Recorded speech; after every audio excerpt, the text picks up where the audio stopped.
একদিন টুংটুং তার স্ত্রী এবং ছোট্ট ছেলে চিন্টুকে সাথে নিয়ে শ্বশুর বাড়ি থেকে বাড়ি ফিরতেছিল। পথ ছিল দীর্ঘ এবং রোদ ছিল প্রচন্ড কড়া। তৃষ্ণায় অস্থির হয়ে চিন্টু বলে উঠলো, বাবা বাড়ি পৌঁছাতে আর কত সময় লাগবে? আমার খুব তেষ্টা পেয়েছে। টুংটুং হেসে বলল, বাবা তেষ্টা তো আমাদের সবার পেয়েছে। ঠিক তখনই কিছুটা দূরে যেতে একটা বড় পুকুরের দিকে তার নজর গেল। পুকুরটা দেখেই তারা তিনজন সেখানে ছুটে গেল এবং মন ভরে পানি পান করলো। তারপর বাড়ির উদ্দেশ্যে রওনা দিল। কিন্তু বাড়ি পৌঁছানো মাত্রই তিনজনের পেটে হঠাৎ তীব্র যন্ত্রণা শুরু হয়ে গেল। ব্যথা এতটাই অসহ্য ছিল যে তারা তিনজনেই চিৎকার করে উঠলো। কিন্তু পরের মুহূর্তেই তাদের পেট বেলুনের মতো ফুলতে শুরু করলো। এটা দেখে টুংটুং ভীষণ ঘাবড়ে গেল, কিন্তু কিছুই বুঝতে পারতেছিল না যে আসলে কি হচ্ছে। কিছুক্ষণের মধ্যেই পুরো গ্রামের মানুষ এই খবর জেনে গেল। সবাই টুংটুং এর বাড়ির সামনে এসে জড়ো হলো। টুংটুং কাঁদতে কাঁদতে সবাইকে বলতে লাগলো, সকাল পর্যন্ত তো সবকিছুই ঠিকই ছিল, কিন্তু যখনই আমরা ওই পুকুরের পানি খেলাম তখন থেকেই আমাদের সাথে এমনটা হচ্ছে। কিন্তু গ্রামের কেউই তার কথা বিশ্বাস করলো না। উল্টো সবাই তাকে নিয়ে ঠাট্টা তামাশা করতে শুরু করলো। কেউ হাসতেছিল এবং কেউ আঙ্গুল তুলে খোঁচা দিচ্ছিল। আর কিছুক্ষণের মধ্যে সবাই সেখান থেকে চলে গেল। কিন্তু পেটের তীব্র যন্ত্রণা আর পরিবারের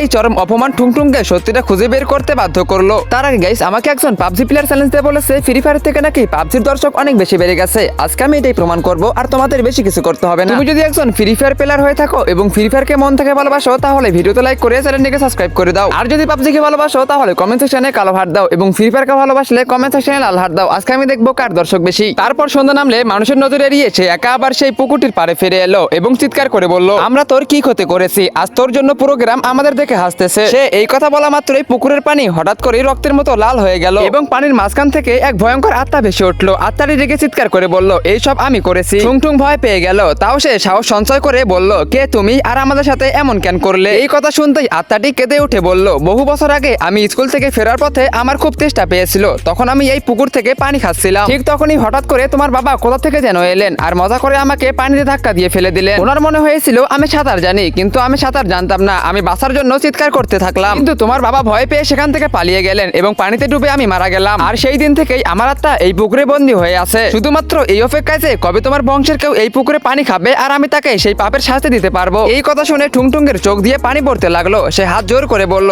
আমার বাবার হাত দিয়ে মস্ত বড় ভুল হয়ে গিয়েছিল, কিন্তু উনি তো এখন আর পৃথিবীতে বেঁচে নেই। ওনার পাপের শাস্তি আমাদের দিও না। আমার সন্তান তো তখন জন্মও নেয়নি, অথচ সে এখন যন্ত্রণায় ছটফট করতেছে। এই কথা শুনে আত্মাটির রাগ মুহূর্তের মধ্যে শান্ত হয়ে গেল। তারপর সে শূন্যে হাত ঘুরিয়ে বলল, নিরীহ শিশুদের কখনোই অন্য কারো পাপের শাস্তি পাওয়া উচিত নয়। এই বলে সে নিজের অলৌকিক ক্ষমতা দিয়ে টুংটুংকে তার বাড়িতে ফিরিয়ে দিল। বাড়ি ফিরেই টুংটুং দেখলো যে তার স্ত্রী এবং ছেলে সম্পূর্ণ সুস্থ হয়ে গেছে। এটি দেখে তারা তিনজন কাঁদতে কাঁদতে একে অপরকে জড়িয়ে ধরলো। আর সেই দিন থেকেই টুংটুং প্রতিজ্ঞা করলো যে সে জীবনে কখনো কারোর সাথে কোনো রসিকতা করবে না, যাতে অন্য কারো জীবন বিপন্ন হতে পারে।